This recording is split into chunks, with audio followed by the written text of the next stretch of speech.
Welcome to Port Royal, once known as the richest and most wicked city in the world. Nothing short of legendary. A thriving Caribbean port where gold and rum flowed like rivers, where pirates danced with governors, and where every night promised fortune, or death. But this was more than just a city, it was the beating heart of piracy in the 17th century. Today, much of it lies beneath the waves, but its stories are as alive as ever. Soon after, its deep harbor became a haven for sailors, merchants, and the most notorious pirates of the age. Port Royal was small but strategic, a gateway between Europe and the riches of the Americas.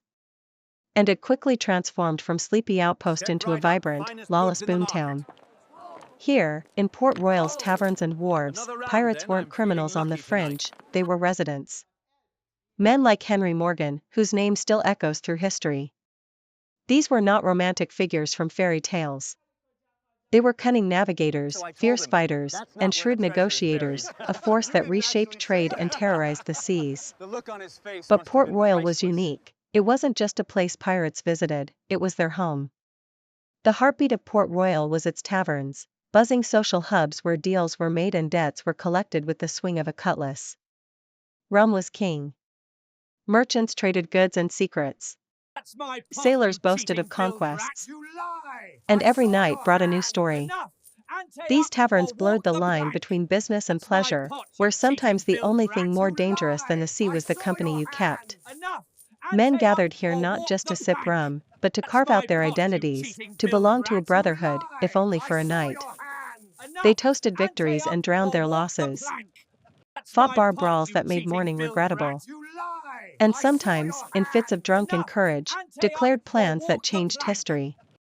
For every glass raised, 100 tales unfolded, some heroic, others tragic. Often overlooked in pirate lore, women played a vital role in the life of Port Royal.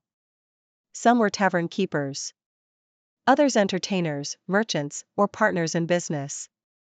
Here they socialized, negotiated, and navigated a world dominated by rugged men. Their laughter might have blended with the roar of drink and song, but their courage often went unrecorded. Yet, without them, Port Royal's story would be incomplete. Despite its sins, Port Royal was thriving.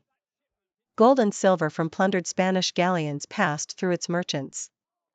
Its residents lived lavishly, or tried to. This was a city where a common sailor could walk into a tavern with nothing, and leave owning a ship. But one misstep could lead to ruin, or damnation. It was a place built on opportunity and ambition, but also on exploitation and danger.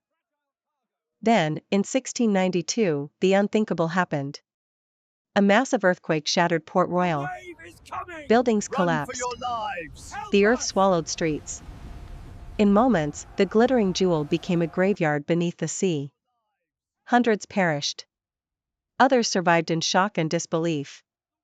What remained was a city frozen in time, and eventually submerged.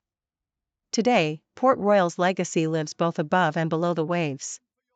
Its ruins whisper secrets of sunken streets. Its stories remind us that even the proudest cities can fall, but their legends can endure forever. Port Royal, where history was written in rum, salt, and sea foam.